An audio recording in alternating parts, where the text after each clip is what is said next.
नमस्कार दर्शक बंधु पाणीपाग खबर को आपण को स्वागत। दर्शक बंधु राज्यर विभिन्न अंचल में मध्यम प्रबल वर्षा देखा मिलूँ उपकूल ओडिशार अनेक जिले में। तेज दर्शक बंधु जो भली भाव में वर्षा हवा कथा वर्तमान सुधा ओडिशार सामान्य वर्षा कम रही विशेषकर उत्तर ओडिशार। दर्शक बंधु तेज घूर्णिबलय प्रभाव में केउ केउ जिले में प्रबल वर्षा आज भिडियो संपूर्ण आलोचना करवा। दर्शक बंधु मॉडल मानकर आकलन अनुजाई अगस्ट 10 तारिख पर देशर विभिन्न भागरू मौसुमी सामान्य दुर्बल होबार आशंका रही। तेज यही खबर उपर केते सत रही ओडिशा रे कौन मौसुमी दुर्बल प्रभाव पड़ो आसतु आज भिडियो संपूर्ण आलोचना करवा। तार पूर्व सैटेलाइट इमेज रे संपूर्ण आलोचना करवा। आप देखु वर्तमान उत्तर ओडिशा समेत देशर विभिन्न भाग में सामान्य वर्षा देखा मिलूँ। किंतु दर्शक बंधु आप मोबाइल स्क्रीन देखु गत 24 घंटा मध्य ओडिशार केतक जिले में भल वर्षा देखा मिलूँ। तेज सर्वाधिक वर्षा नयागढ़ रणपुर में प्राय 112 मिलीमीटर वर्षा रेकर्ड कर सहित दर्शक बंधु नवरंगपुर रायघर में 110 मिलीमीटर, सेहीपरि कलाहांडीर कोकोसरा 80 मिलीमीटर, सेहीपरि बरगढ़ भितिली में प्राय 73 मिलीमीटर। दर्शक बंधु नुआपड़े में भल वर्षा देखा मिली सेठारे प्राय 63 मिलीमीटर वर्षा रेकर्ड कर। तेज दर्शक बंधु आप जानते पश्चिम ओडिशा और दक्षिण ओडिशार किछि जिले में मध्यम प्रबल वर्षा देखा मिलूँ। सेहीपरि कोरापुट ता सहित मालकानगिरी कलाहांडी यही सब जिले में मध्यम धरण वर्षा देखा मिलूँ। भुवनेश्वर कटक में हाल्का फुल्का वर्षा केतक अंचल में भारी वर्षार मात्रा देखा मिलूँ गत 24 घंटा मध्य। तेज पाणीपाग विभाग सूचना मिलवा अनुसार उत्तर ओडिशा और दक्षिण ओडिशार अनेक जिला को येलो अलर्ट जारी करिछि आंचलिक पाणीपाग विभाग। आपणकर 31 तारिख में हाँ दर्शक बंधु आसंता काली मास शेष में आपणकर जमीक रोचे जगतसिंहपुर केन्द्रापड़ा भद्रक बालेश्वर मयूरभंज केउझर देवगढ़ सुंदरगढ़ ता सहित झारसुगुड़ा बरगढ़ सोनपुर बौद्ध कंधमाल कलाहांडी नवरंगपुर ता सहित कोरापुट यही सब जिलार स्थान स्थान मध्यम प्रबल वर्षा केतक अंचल में सामान्य भारी वर्षा देखा मिल पारे। किंतु दर्शक बंधु आपणकर संबलपुर अनुगुल ता सहित देवगढ़ केउझर एवं ढेंकानाल जिलार विभिन्न अंचल में अति प्रबल वर्षा स्थान स्थान होबार आशंका रही बोली पाणीपाग तरफ येलो अलर्ट दिया जाइछि।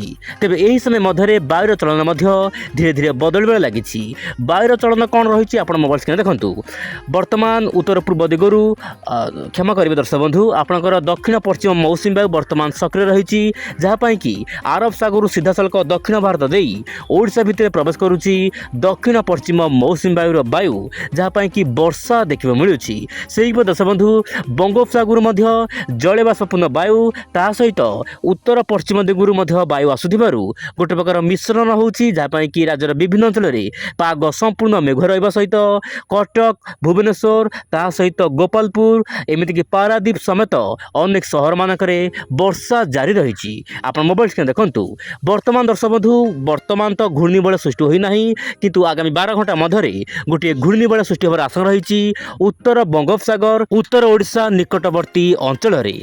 तेज दर्शक बंधु यार प्रभाव में आप उत्तर ओडिशा सहित पश्चिम ओडिशार अनेक जिले में प्रबल वर्षा हो। आप मोबाइल स्क्रीन देखु ओडिशार विभिन्न जिले में प्रबल वर्षा हो ता सहित छत्तीसगढ़ में एक्सट्रीमली रेनफॉल माने अति भयंकर वर्षा होबार आशंका रही। महानदीर उपर मुंडे वर्षा लगी रहा भली परिस्थिति सृष्टि हो पारे। वर्तमान समय दर्शक बंधु जदि आम देखा आपंकर जीएफएस मॉडल गोटे बड़ सूचना देती वर्तमान तो गोटे घूर्णिबलय सृष्टि होबार आशंका रही आगामी 12 घंटा मध्य एवं घूर्णिबलय सृष्टि होगा पर ओडिशार विभिन्न अंचल में मध्यम धरण वर्षा आशंका रही। किंतु 4 तारिख में हाँ दर्शक बंधु अगस्ट 4 तारिख में आउ एक घूर्णिबलय सृष्टि हो पारे। आप मोबाइल स्क्रीन देखु यार प्रभाव में आपंकर जमीक रोचे झारखंड छत्तीसगढ़ ता सहित बिहार ओडिशा मध्यप्रदेश गुजरात ता सहित गुजरात यार आखपाख अंचल में वर्षा बढ़िया पाग गोटे प्रकार अनुकूल हो।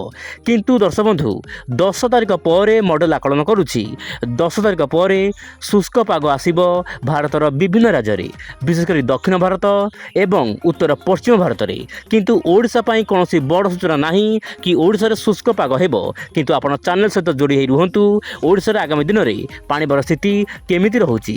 किंतु दर्शक बंधु बड़ खबर मुझे आपको देवाक चेष्टा करी आपंकर अगस्ट 4 ତାରିଖ ଏବଂ ଅଗଷ୍ଟ 10 ତାରିଖ ପରେ କ୍ରମାଗତ ଭାବରେ ଗୋଟିଏ ପରେ ଗୋଟିଏ ଛୋଟ ମୋଟ ଘୂର୍ଣ୍ଣି ଭଳି ଆସିବ, ଯାହା ପାଇଁ କି ଓଡ଼ିଶାର ବିଭିନ୍ନ ଜିଲ୍ଲାରେ ବର୍ଷା ଦେଖିବାକୁ ମିଳିପାରେ। ତେବେ ଦର୍ଶକ ବନ୍ଧୁ, ଆପଣଙ୍କ ଜିଲ୍ଲାରେ କେମିତି ରହିଛି ପାଣିପାଗର ସ୍ଥିତି, ଆପଣ ନିଶ୍ଚୟ ଉପରେ କମେଣ୍ଟ ବକ୍ସରେ ଆପଣଙ୍କର ମତ ଦେବାକୁ ଭୁଲନ୍ତୁ ନାହିଁ। ବର୍ତ୍ତମାନ ଯଦି ନଜର ପକାଇବା ସାରା ଦେଶର ପାଣିପାଗ ଖବର ଉପରେ, ବିଶେଷ କରି 31 ତାରିଖରେ କେମିତି ରହିବ ପାଣିପାଗର ସ୍ଥିତି, ବର୍ଷା କେମିତି ହେବ, ଆପଣ ମୋବାଇଲ ସ୍କ୍ରିନ୍ ଦେଖନ୍ତୁ। ଓଡ଼ିଶା, ଝାଡ଼ଖଣ୍ଡ, ପଶ୍ଚିମବଙ୍ଗ ତା ସହିତ ଉତ୍ତରପ୍ରଦେଶର ବିଭିନ୍ନ ଜିଲ୍ଲାରେ ମଧ୍ୟମରୁ ପ୍ରବଳ ବର୍ଷା ହେବାର ଆଶଙ୍କା ରହିଛି। ଏହି ସମୟ ମଧ୍ୟରେ ରାଜସ୍ଥାନର ବିଭିନ୍ନ ଭାଗରେ ଶୁଷ୍କ ପାଗ ଦେଖିବାକୁ ମିଳିପାରେ। ପାଗ ସାମାନ୍ୟ ଶୁଖିଲା ରହିପାରେ, କିନ୍ତୁ ଆପଣଙ୍କର ପଶ୍ଚିମ ରାଜସ୍ଥାନର କିଛି ଜିଲ୍ଲାରେ ମଧ୍ୟମ ଧରଣର ବର୍ଷା ଦେଖିବାକୁ ମିଳିପାରେ। ଏହା ସହିତ କର୍ଣ୍ଣାଟକ ତା ସହିତ ମହାରାଷ୍ଟ୍ରର କିଛି ଜିଲ୍ଲାରେ ସାମାନ୍ୟ ବର୍ଷା ଦେଖିବାକୁ ମିଳିପାରେ, କିନ୍ତୁ କେରଳ, ଗୋଆରେ ପ୍ରବଳ ବର୍ଷା ଦେଖିବାକୁ ମିଳିପାରେ। କିନ୍ତୁ ଦର୍ଶକ ବନ୍ଧୁ, ଆପଣ ଜାଣିଥିବେ କେରଳରେ ମଧ୍ୟ ପ୍ରବଳ ବର୍ଷା ଜନଜୀବନକୁ ଅସ୍ତବ୍ୟସ୍ତ କରୁଛି। ତେବେ ଇଏ ତ ଥିଲା ଆପଣଙ୍କର 31 ତାରିଖର ପାଣିପାଗ ସ୍ଥିତି କେମିତି ରହିବ। ମୁଁ ପୁଣି ଆସିବି ଆସନ୍ତାକାଲି ଆଉ ଏକ ପାଣିପାଗ ଅପଡେଟ୍କୁ ସାଥିରେ ଧରି। ସେତେ ପର୍ଯ୍ୟନ୍ତ ବିଦାୟ ଦିଅନ୍ତୁ। ଚ୍ୟାନେଲରେ ନୂଆ ଥିଲେ ଚ୍ୟାନେଲକୁ ଏବେ ହିଁ ସବସ୍କ୍ରାଇବ୍ କରନ୍ତୁ। ନମସ୍କାର, ଜୟ ଜଗନ୍ନାଥ।